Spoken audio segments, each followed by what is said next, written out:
Renault coupable ou victime? L'affaire d'espionnage qui secoue le monde économique depuis plusieurs mois se dégonfle. Selon l'enquête, aucune trace d'espionnage ni de compte bancaire à l'étranger. C'est une victoire pour les 3 cadres accusés.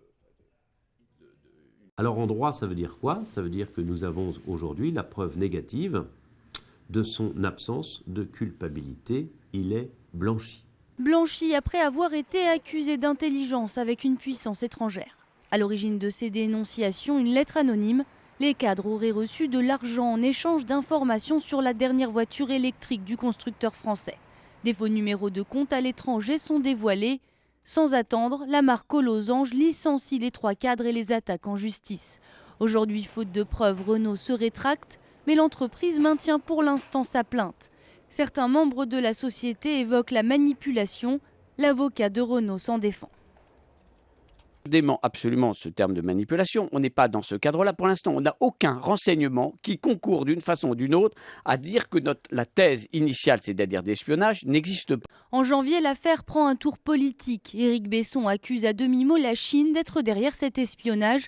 Une loi est même envisagée pour lutter contre l'espionnage économique.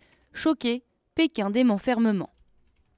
La seule chose que je puisse vous dire, c'est que l'affaire paraît sérieuse, qu'elle illustre une nouvelle fois les risques pour nos entreprises en matière d'espionnage industriel, en matière d'intelligence économique, comme on dit aujourd'hui.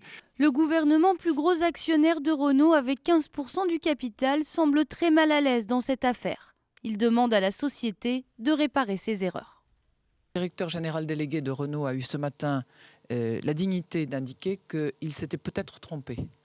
Et que s'il était avéré qu'ils s'étaient trompés, c'est-à-dire qu'ils avaient soupçonné à tort ces 3 cadres dirigeants très actifs dans le domaine de la recherche sur la voiture électrique, il en tirerait toutes les conséquences. Et ce que j'en comprends, c'est que premièrement, la réintégration sera proposée à ces 3 cadres, et qu'en toute hypothèse, supposé qu'ils ne souhaitent pas être réintégrés, et même s'ils l'étaient d'ailleurs, réparation du préjudice leur serait donnée. Réparation, c'est ce que demandent les accusés. Les 3 cadres ont porté plainte pour diffamation.